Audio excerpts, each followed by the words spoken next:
앞뒤로도 인사하시고요. 자, 우리 온라인으로 예배드리신 분들은 유튜브 채팅란에 인사를 나눠주세요. 주님의 평화와 함께 하기 원합니다. 반갑습니다 하고 인사 나눠주시면 감사하겠습니다. 때를 얻든지 못 얻든지 간에 우리가 인사를 나눌 수 있으면 무조건 하는 거예요. 여러분들 날씨가 좋아졌다가 갑자기 또 날씨가 또 추워졌죠. 그래서 감기 걸리신 분들이 꽤 있는 것 같은데 조심하시고요. 제가 어저께 날씨가 좋아서 청년 한 명을 만나기 위해서 UC 버클리 캠퍼스를 갔거든요. 근데 너무 사람들이 많은 거예요. 학생들이 이제 이제 너무 오랫동안 이제 집에만 있었으니까 학교로 다시 온 것 같은 느낌. 그래서 너무 사람이 많아서 조심해야겠다 생각이 들어가지고 오래 산책을 못했어요. 그냥 잠깐 보고 도망가듯이 집에 갔는데, 여러분들 여러 가지 복잡한 마음이 있어요. 날씨가 좋아도 마음껏 우리의 삶을 마음껏 누릴 수 없는 그런 시대에 살고 있는데, 여러분 그런 가운데서도 하나님의 은혜를 든든히 붙들고 함께 동행했으면 좋겠습니다. 그런 의미에서 한 번 더 인사 나누겠어요. 건강하세요. 네. 보고 싶고 건강하세요. 네. 여러분 요나 이야기입니다. 요나 이야기는 교회 학교 때부터 익숙하게 아마 들었던 내용이죠. 근데 성인이 되면은 쉽게 이렇게 요나에 대한 이야기는 잘 다루지 않는 것 같습니다. 제가 예전에 이 가족들하고 이제 미국에 오려고 이제 그 비자 인터뷰를 위해서 미국 대사관에 갔을 때 영사가 저에게 이제 제가 목사인지 알아보려고 물어보는 거예요. 질문이 뭐냐면 요나 아세요? 요나? 이제 이분이 서투른 한국말로 저한테 물어보길래 난 되게 재밌더라고요. 그러면서 자기가 요나란 말을 하는 게 발음이 잘 안 된다고 생각하니까 손을 배에 대놓고 요나 아세요? 요나? 아직도 그 장면이 기억이 나요. 그래서 내가 요나 이야기를 그분 앞에서 아주 주구장창 아주 길게 설명했던 기억이 납니다. 이런 요나의 이야기는 그래서 익숙한 이야기면서도 모든 사람에게 흥미롭고 기적 같은 이야기를 우리들은 기억하고 있습니다. 다른 예언서와 달리 요나는 독특한 문학적 기법이 있어요. 보통 예언서는 하나님이 예언자를 부르시는 장면으로 시작하는데, 하지만 요나서는 어떻게 시작하냐면 요나를 불렀는데 요나가 여호와의 낯을 피하려고 다시스로 도망가는, 다시스는 동네 이름이에요. 그 배를 타고 도망가는 장면으로 시작하고 있습니다. 다시스는 당시 스페인의 어느 항구 도시 이름인데, 당시 요나가 배를 타고 다시스로 갔다는 의미는 뭐냐면 가장 멀리 땅 끝으로 하나님이 찾지 못한다고 생각한 곳으로 간 것을 의미하는 거예요. 그러니까 그 당시에는 세계가 알려진 곳이 어디냐면 끝이 어디였냐면 스페인 끝이었어요. 그러니까 그 길로 가면 하나님을 피할 수 있지 않을까, 이런 마음으로 요나가 갔다는 얘기입니다. 아미떼의 아들이라고 소개되는 구조를 통해서 요나는 아마 여로보암 2세, 그러니까 남왕국의 왕의 이름이죠. 여로보암 2세 때 활동했던 예언자임을 짐작할 수 있습니다. 여로보암 2세의 아버지가 누구였냐면 요아스라는 아버지였어요. 요아스 왕. 그 사람이 왜 유명하냐면 요아스 왕은 여러분들 열왕기상이나 역대기상하를 보면요, 이스라엘에 나타난 왕들이 좋은 왕들이 별로 없어요. 하나님 앞에 거의 다 보면 패역한 왕들, 잘못한 왕들이 많이 있는데, 요아스를 기억하는 건 뭐냐면 이 사람이 성전을 수리를 했습니다. 왜냐하면 하나님께 예배를 잘 드리기 위해서. 그러다가 성전 천장에서 신명기서를 기록한 두루마기가 뚝 떨어진 거예요. 근데 그걸 읽어보니까 자기들이 했던 모든 삶이 이 신명기와 맞지 않는 겁니다. 그래서 이 요아스가 뭘 했냐면 종교개혁을 이런 걸 해요. 그래서 여로보암은 아버지가 그 종교개혁을 실천했던 것을 목격했고, 이를 잘 전수받음으로 하나님께 인정받는 몇 안 되는 남유다의 왕으로 기록되어 있습니다. 여러분, 여로보암이 치리하던 남왕국은, 그 남유다는 당시에 이스라엘의 전성기였어요. 그 이유는 좀 전에 말씀드린 것처럼 여로보암이 하나님 앞에 인정받는 왕이었어요. 늘 하나님께 예배하는 걸 집중했고, 그 얘기는 여러분들 단순히 하나님께 예배 드려서 훌륭한 왕이었구나, 그래서 나라가 평안했구나, 그 정도가 아니라, 그 당시에 여러분 이스라엘 전체에는 예루살렘에만 성전이 있는 게 아니라 지방에도 이 산당이라 가지고 이렇게 자기들끼리 예배하는 그런 신전을 만들어 놓은 거예요. 근데 거기서 하나님께 예배 드리는 게 아니라 다른 신한테 예배를 드리죠. 근데 그걸 다 산당을 없애버리고 예루살렘으로 모은 거예요. 그러니까 사람들이 다 예배하기 위해서 어디로 와요? 예루살렘에 오겠죠. 그러니까 어떻게 됩니까? 중앙 집권의 그런 어떤 시스템을 다시 한번 재건하게 됩니다. 그리고 두 번째로는 이 북쪽에 기세를 떨쳤던 메소포타미아 문명을 기반으로 했던 아수르가 쇠락하게 됩니다. 거의 이제는 그 기세를 떨쳤던 아수르가 주변 국가에 계속 지속적인 침략과 전쟁으로 쇠락하면서 국제적으로 어떻게 되냐면 이게 안정기가 돼요. 아주 큰 나라가 힘들어지니까 다른 나라들의 평화가 온 거죠. 이 전성기에 숨통 트이는 상황에서 하나님이 요나를 불렀습니다. 그리고 불편하고 어쩌면 원수와 같은 아수르의 수도 니느웨에 가서 하나님의 말씀을 선포하는 건데 뭐냐면 회개하라고 선포한 예언을 요나에게 맡긴다는 얘기예요. 이에 요나가 동의할 수 없었던 겁니다. 그 길을 내가 가서 말씀을 전할 이유가 없지. 그런 마음이었던 것 같아요. 잘 아시는 것처럼 도망치듯이 요나는 다시스로 가는 배를 타고 가는 중에 풍랑을 만나서 배가 침몰하고 물고기 뱃속에서 3일을 보냅니다. 그럼 물고기 뱃속 이야기는 이 피노키오 어릴 때 읽어본 동화 속에서 고래 뱃속에 들어갔던 이야기하고 오버랩되면서 하나의 이야기, 동화처럼 인식하는 경우가 있는 것 같은데 실제로 여러분도 피노키오를 쓸 때 요나의 물고기 뱃속 이야기를 모티브로 쓰였으니까 연관이 없는 건 아니에요. 그런데 요나의 물고기 뱃속 사건은 단순한 이야기가 아니라 잘못된 것을 수정하는 데 필요했던 시간, 혹은 자기를 자각하고 바른 길로 돌아가는 시간, 좀 더 우리에게 익숙한 용어로 문장으로 말씀드리면 고난을 통해 하나님께로 다시 돌아서는 순간으로 우리는 기억해야 되는 거예요. 다시스로 가는 배가 풍랑을 만났을 때 선원들이 이 제비를 뽑습니다. 그리고 누구 때문에 이런 재앙이 일어났는지 알아보자 그래요. 근데 제비 뽑기를 했더니 요나가 선택됐습니다. 요나가 선택되자마자 자백을 해요. 뭐라고 얘기하냐면 하나님의 낯을 피해 다시스로 도망하는 중이라고 얘기했어요. 이에 선원들이 하는 말이 뭐라고 그러냐면 어쩌자고 당신은 이런 일을 하였는가? 라는 질책을 하게 돼요. 요나 스스로도 자기를 이 바다에 던지면 이 풍랑이 잔잔해질 것이란 말로 이 풍랑이 자기 때문에 일어난 일이라는 사실을, 그리고 자기가 희생되어지면 이 풍랑이 잔잔해질 것이라는 것을 알고 있었던 것 같습니다. 선원들은 물론이고 요나 자신도 자기가 무슨 일을 저질렀는지를 잘 알고 있었던 얘기예요. 이것은 하나님과 우리의 관계에서도 자주 경험하는 이야기라고 할 수 있습니다. 하나님의 뜻이 무엇인지 알면서 그것을 외면하는 경우가 있어요. 하나님의 뜻이 분명히 이렇게 하라는데 우리가 그걸 어때요? 애써 외면하죠. 잘 안 들으려고 해요.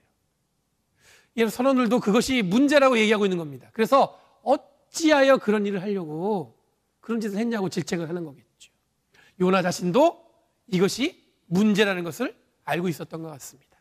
하나님의 낯을 피하고자 도망하는 요나가 거친 풍랑으로 위험해진 다른 사람들을 살리기 위해서 자신을 바닷속에 던지는 그 희생을 고백하는 내용을 보면 약간 익숙하면서도 이야기 전개상 요나의 캐릭터가 굉장히 좀잡을 수 없습니다. 왜냐하면 하나님의 낯을 피해서 도망가는데 그 도망가는 중에 또 풍랑을 만나니까 뭐예요? 자기가 물속에 들어가면, 희생을 하면 이 풍랑은 잔잔해질 거라고 스스로 얘기하고 있는 거예요. 우선 요나가 하나님의 낯을 왜 피하려고 다시스로 가는가에 대한 고민이 필요합니다. 처음에 말씀드린 것처럼 아수르의 수도 니느웨에 가서 예언 활동을 하라는 하나님의 부르심에 요나가 동의할 수 없었습니다. 아수르는 이스라엘 민족에게는 원수와 같은 나라였습니다. 여러분들 북이스라엘을 멸망시켰고 오랫동안 남유다는 아수르에 어떻게 했냐면 조공을 바쳤어요. 그러니까 그 나라가 이 남유다한테 어떤 나라예요? 불편한 나라예요. 저 나라가 없으면 우리가 좀 더 평화로울 텐데, 우리가 좀 더 넉넉할 텐데, 그런 마음이 있었을 거예요. 그런데 하나님은 그 나라에 가서 예언을 하라니까 요나는 이해할 수 없었습니다. 곧 심판이 임박한다는 하나님의 말씀을 선포하기 위해서는 요나가 가야 한다는 것에 요나는 동의할 수 없었던 거죠. 거기를 내가 가기에는 아무리 생각해도 이게 뭐냐면 그들한테 맞지 않다고 생각했던 것 같아요. 이런 이유로 요나가 하나님의 낯을 피해 도망하고 있었던 것입니다.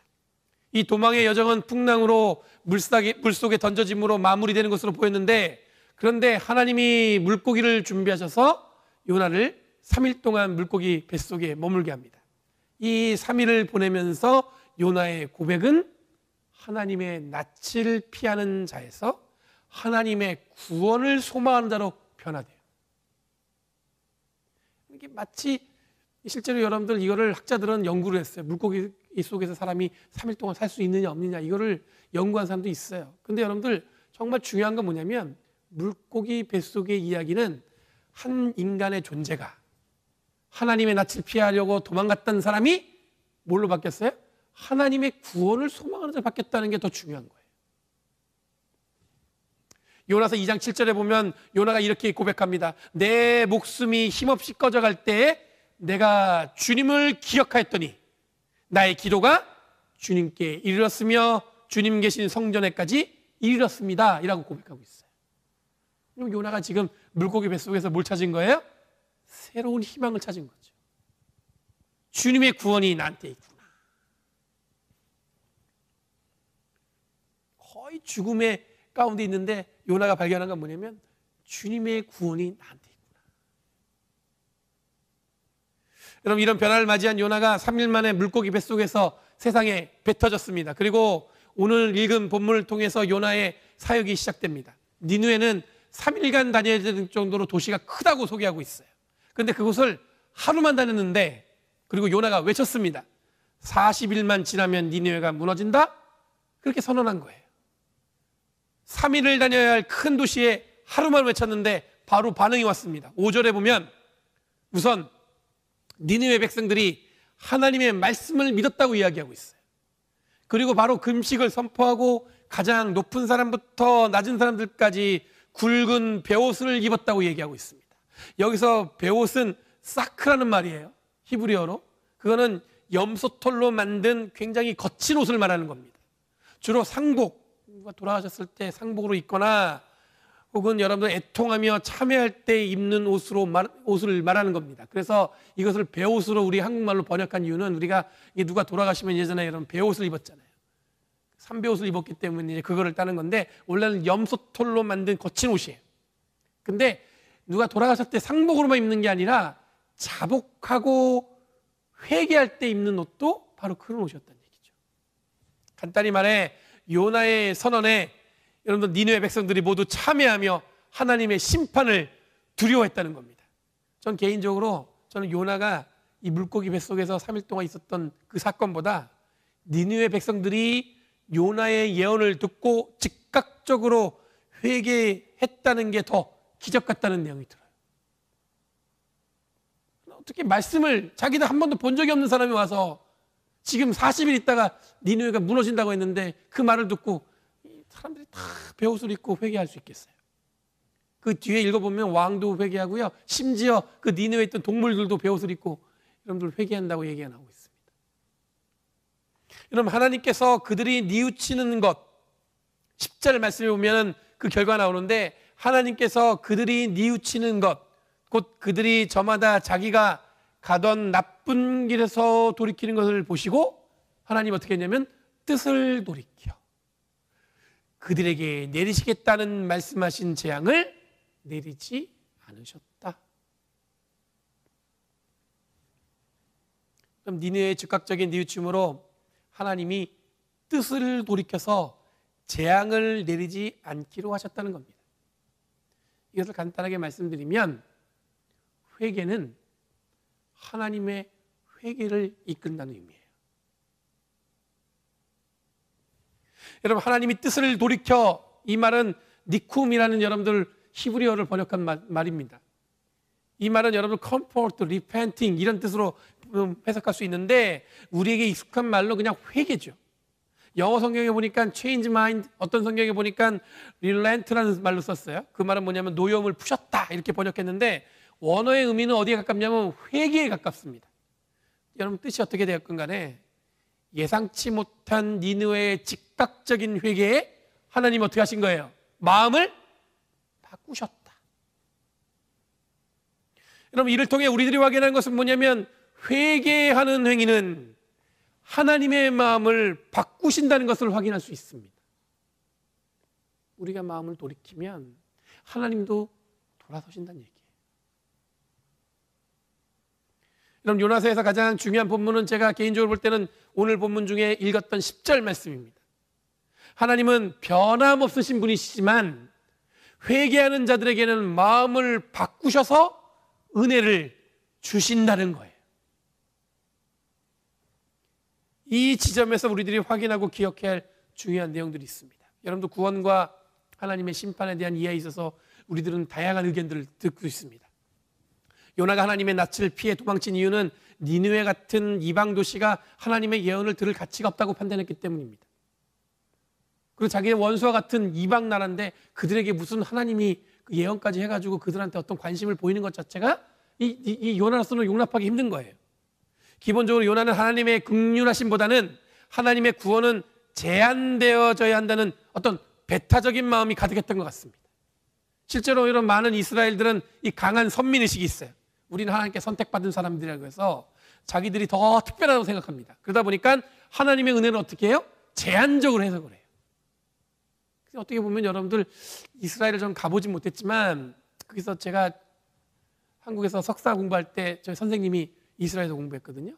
근데 그분 한 얘기가 뭐냐면 세계에서 가장 인종차별이 심한 민족은 이스라엘 사람인 것 같다, 이런 얘기를 하시더라고요. 굉장히 이게 자기들을 룩다운한대요. 우리는 하나님한테 선택받은 사람들이야. 그것 때문에 다른 사람들 다 어떻게 해요? 가볍게 본다는 거죠. 그럼 기본적으로 요나는 아까도 말씀드린 대로 하나님의 긍휼함보다 하나님의 구원은 제한되어야 된다는 배타적인 마음이 있었다고 말씀드렸어요. 다시 말해서 자기들이 정한 기준에 딱 맞아떨어져야 하나님의 은혜가 가능하다는 마음을 먹는 것이죠. 그러다 보니까 하나님의 은혜보다는 어디에 관심이 있어요? 자기들의 판단 기준을 절대적인 종교의 기준으로 착각하는 경우가 있습니다. 그럼 예수님 시대 율법이 바로 그런 거였죠. 율법은 하나님의 은혜, 하나님의 사랑에 하나님께 더 가까이 가기 위한 수단이었는데 이제 하나님의 사랑과 하나님의 은혜보다도 뭐냐면 율법을 지키냐 마냐가 더 중요하게 된 거예요. 그러니까 많은 사람들이 율법을 지키고 못 지키기 때문에 하나님과의 관계를 포기하는 사람들이 생겨나는 거예요. 나는 어떻게 보니까 율법을 그걸 다 지키려니까 먹고 사는 문제가 생기는 거예요. 근데 예수님께서 기쁜 소식을 전한 건 뭐냐면 그 율법보다도 하나님의 사랑이 더 우선된다고 그것을 선언하게 예수님이 이 땅에 오신 것이죠.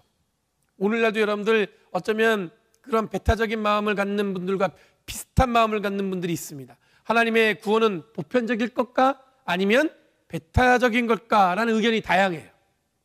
어떤 분들은 하나님의 구원을 이 성경 전체가 아니라 일부분을 통해서 자기들이 정한 테두리 안에서 이루어진다고 강조하는 분들이 있습니다. 그러면서 기독교인 중에서도 예수 믿는 사람들 중에서도 구원을 받지 못한 사람들이 있을 거라고 이야기합니다. 기독교인들은 늘 깨어 있을 필요가 있지만 자기들이 세운 기준만이 구원의 기준이 된다고 여기는 것은 오늘 본문에 등장하는 요나와 같은 마음을 먹는 것과 비슷한 실수를 하는 거라고 저는 보여집니다. 여러분, 교단과 교단을 분리해서 진정한 구원에 이르는 것은 우리 교단이야 이렇게 얘기하는 분들도 있어요. 여러분, 하나님의 구원의 역사를 자신들이 판단하는 기준에 넣고 그 기준을 이 절대적인 가치로 이야기하는 겁니다. 하나님의 크고 놀라운 사랑과 은혜는 우리가 갖고 있는 교리로 담아낼 수 있는 게 아니에요. 성경에 보면 이런 비슷한 주장들을 할 만한 내용들이 사실 있는 건 사실입니다. 예수님의 비유 중에서도 마지막 때 추수할 때 알곡과 가라지에 대한 비유들은 이런 우리들이 지금 신앙생활할 때 알곡이 될지 가라지가 될지 이 전전긍긍하게 만든 이유는 여기 있습니다. 여러분 생각할 때 저는 제가 아니라 여러분들은 알곡이 될 것 같으세요? 가라지가 될 것 같으세요? 고민이 빠지는 거예요. 내가 지금 알곡이 될까? 가라지가 될까? 여러분, 이 이야기를 깊이 이야기하면 며칠을 이야기해도 부족하지만 간단히 말씀드리면 예수님 믿고 구원받았다고 하면서 그에 맞는 삶을 살지 못하는 자들을 향해서, 즉 입으로는 예수님을 달고 살지만 삶에는 전혀 변화가 없는 자들을 향해서 이 초대교회가 이걸 가르친 거예요. 입으로만 예수님 예수님 할 필요 없다. 니들이 삶이 바뀌지 않았는데 그게 무슨 소용이야. 그러니까 여러분들 뭡니까? 알곡과 가라지라는 구별이 나온 거예요. 여러분 이번 주 성서 일과는 복음서에 보면은 마가복음 1장 14절에서 20절까지 말씀입니다. 마가복음은 이 본문은 예수님이 세례 요한이 죽고 난 다음에 갈릴리로 돌아오셔요. 그러고 나서 이제 처음으로 이제는 예수님이 본격적인 활동을 하시는데 제일 먼저 선언한 말이 뭐냐면 회개하라 천국이 가까이 왔느니라 이렇게 고백하세요. 선언하세요. 그리고 나서 이어지는 내용을 보면은 이 제자들을 부르는데 4명의 제자, 오늘 내가 읽지 않았지만 마가복음 1장 14절 20절 오늘 본문과 평행하는 마가복음서에는 그 안에는 뭐냐면 제자를 4명을 부릅니다. 시몬, 안드레, 야고보, 요한을 예수님이 부르셔요. 근데 그 부르심에 그 제자들이 어떻게 하냐면 즉각적으로 부르심에 응답하고는 예수님을 따르겠다고, 제자가 되겠다고 자기 하던 일을 내팽개치고 쫓아갑니다. 이 4 제자는 모두가 다 직업이 뭐였냐면 어부였습니다. 그물을 고치고 있었어요. 그런 자들을 향해서 예수님이 하신 말씀이 나를 따르라, 너희를 어떻게 해요? 사람 낚는 어부가 되게 하겠다. 이런 말로 여러분 부르십니다. 그럼 간단한 이야기지만 여기에 굉장히 중요한 의미가 담겨져 있습니다. 우선 당시에 유대인들은 여러분들 공교육이라는 게 없었어요. 유일한 공교육이 뭐였냐면 그 동네의 랍비가 동네 아이들 다 불러 모읍니다. 그리고 가르칩니다. 뭘 가르치냐면 말씀도 가르치고 성경도 가르치고 탈무드도 가르치고 가르쳐요. 근데 그 중에서 아이들이 점점 시간이 지나면서 오늘날 용어로 하면 여러분 한 학년 올라갈 때마다 테스트를 보는 거예요. 그 중에서 베스트 오브 베스트를 뽑아요. 근데 그 과정을 반복합니다. 근데 거기서 떨어지는 아이들은 뭐 어떻게 되는 거냐면 부모가 했던 직업을 물려받는 거예요. 그러면서 랍비는 뭡니까? 그 중에 베스트 오브 베스트를 뽑아갖고 자기의 뭘로 삼아요? 제자 삼는 거예요. 그 얘기 무슨 얘기냐면 시몬, 베드로하고 안드레하고 야고보하고 요한이 그물을 깃고 있었다는 얘기는 이들은 베스트 오브 베스트가 되지 못했다는 얘기예요. 중간에 떨어진 거예요. 그래서 뭘 한 거예요? 부모가 하던 직업을 물려받은 거예요. 그런데 예수님께서 사람을 낚는 어부가 되게 할 테니까 나를 따르라 하고 말씀하셨을 때 여러분들 그물을 던지고 예수님을 따라간 이유는 바로 여기 있습니다. 시험을 통과하지 못했고 제자가 될 수 없었는데 선생님이신 예수님이 자기를 제자 삼아 주신다는 말에 이 자기의 생업을 다 던지고 예수님을 따라 나선 겁니다. 이런 전통으로 오늘날 우리들도 예수님의 제자라는 소리를 듣고 있는 거예요. 그리고 늘 제자 훈련, 제자란 무엇인가? 제자입니까? 라는 이야기를 들으면서 여러분들 우리를 훈련받으려고 노력하고 있습니다. 여러분 회개의 선포와 제자의 삶을 연결해 보면 회개는 곧 자기가 살고 있던 삶의 방식이 아니라 하나님이 주시는 보편적인 은혜와 은총에 순종하여 바로 그 자리에서 제자 되겠다고 나서는 것입니다. 오늘 읽은 본문에 요나는 물고기 뱃속에서 3일을 보내면서 하나님이 맡기신 예언을 하기로 마음을 먹었어요. 그렇게 선포된 예언이 니느웨에 회개의 바람을 불었습니다. 이들의 뉘우침에 하나님의 마음도 어떻게 됐어요? 바뀌었습니다. 공통적으로 모아지는 것은 뭐냐면 하나님의 은혜는 우리의 생각을 뛰어넘는다는 것입니다. 예수님이 제자를 선택한 것도 세상에 거절당하고 이제는 가능성이 없다고 생각했던 이들을 어떻게 하셨어요? 제자로 부르셨습니다. 이 본문을 통해 우리들이 고백할 것은 뭐냐면 하나님의 은혜는 그리고 구원의 그 행위는 누구에게나 열려져 있는 보편적인 사건이고 그분의 부르심에는 차별이 없다는 거예요. 저는 오늘 여러분에게 이런 하나님의 부르심에 온전히 응답함으로 함께 우리 교회를 든든히 세워가고자 부탁드리고 싶습니다. 여러분 우리에게 펼쳐진 현실은 막막할 수 있죠. 돌이켜 생각해 보면 이렇게까지 오랫동안 저희가 얼굴을 대면 예배를 못 드릴지를 아무도 예상을 못했을 거 아니에요. 이 와중에 여러분들 목사님도 밖에서 새로 왔죠. 저도 새로 뭔가 사역을 해야 되는데 교인들 얼굴은 본 것 같기도 하고 안 본 것 같기도 하고 그런 마음으로 하다 보니까 어떻게 사역할까? 이런 과정의 사역을 위해서 나눔을 하다 보면 대부분 희생과 헌신보다는 이 방광과 소비자 입장에서 있는 걸 종종 보게 됩니다. 그러니까 이제 뭐냐면 자기가 뭔가 희생해서 뭔가 만드는 게 아니라 이 커스터머 입장이에요. 뭔가 잘 되면, 만들어지면 이걸 내가 컬렉하고, 만약에 안 그러면 뭐예요? 난 참석 안 하고. 마치 요나가 이 다시스로 가는 모습과 비슷한 것 같아요. 여러분, 하나님의 은혜는 희생을 통해 우리에게 더욱더 가까이 주어지는 것임을 기억하시기 바랍니다. 2021년 첫 달이 이제 며칠 안 남았어요. 이렇게 말씀드리니까 굉장히 가슴이 철컥 내려앉죠. 아니 2021년 시작한 지 얼마 됐다고? 벌써 이제 며칠 안 남았어요. 첫 달이 1월 달이. 예전과 같은 상황은 아니지만 세월을 아끼라는 말씀을 되새기고 우리의 몸과 마음을 바로 세워가는 시간을 맞이하시기 바랍니다. 오늘 여러분들 속장 인도자 교육을 하고 다음 주에는 속회 모임을 할 거예요. 바라기는 모두가 함께 온라인에 모여가지고 서로가 서로에게 나누는 은혜와 사랑을 경험하는 시간이 되길 간절히 바랍니다. 그럼 멀리 있다, 누군가 해야 된다 생각하지 마시고 바로 내가 이 보편적인 은혜를 경험하는 바로 내가 그 일을 위해서 희생한다는 마음으로 함께 하시기 바랍니다. 저에게 주어진 하나님의 은혜와 사랑이나 그 구원의 약속이나 여러분들에게 주어진 하나님의 은혜와 사랑과 구원의 약속은 변함이 없어요. 똑같아요. 하나님 부르신 건 뭐예요? 똑같은 무게를 주셨어요. 저한테 더 큰 은혜 주셔가지고 뭐 제가 목사가 됐을까요? 아니에요. 하나님이 주신 은혜는 누구에게나 똑같이 주셨어요. 그것을 응답하는 건 여러분들 뭐예요? 여러분들이 책임이죠. 요나처럼 다시스로 갈 것인가? 아니면 물고기 뱃속 경험을 통해서 돌이켜서 하나님께 돌아올 것인가? 여러분, 우리는 함께 부름 받았고 그 부름의 무게는 똑같습니다. 이 부르심에 바르게 응답함으로 든든히 이 열린교회를 세워가는 저와 여러분 되길 간절히 바랍니다. 그럼에도 불구하고 오늘도 우리의 예배를 기뻐 받으시는 하나님의 은혜와 사랑 가운데 모든 것을 여러분들 드릴 수 있는 마음으로 주님 앞에 바로 서시는 코람데오, 여러분 있는 자리에 하나님 앞에 바로 서시는 저와 여러분 되길 간절히 바랍니다. 기도하겠습니다.